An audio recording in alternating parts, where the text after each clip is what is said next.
হয়তো আপনার মনে কখনো এই প্রশ্ন আসতে পারে যে ইমারত কেন নির্মাণ করা হয়, কেন উৎসব পালন করা হয়, কেন মানুষ নিজেদের জন্মদিন পালন করেন, কেন দোল, বিজয়া দশমী, রাখি, দীপাবলির মতো উৎসব পালন করা হয়। যদি এগুলো পালন না করা হয় তাতে কি যায় আসে? যদি এই দোল উৎসব পালন না করা হয় তাহলে কি এই সংসার ভুলে যাবে যে নারায়ণের প্রতি ভক্তির কারণে ভক্ত প্রহ্লাদকে অগ্নি স্পর্শও করতে পারেনি? যদি বিজয়া দশমী পালন না করা হয় তাহলে কি এই সংসার ভুলে যাবে যে এই দিনে শ্রীরাম রাবণকে বধ করেছিলেন?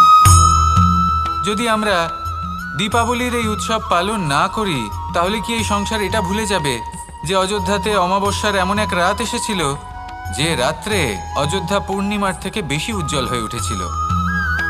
যদি এই রাখি উৎসব পালন না করা হয় তাহলে কি এই সংসারের ভাই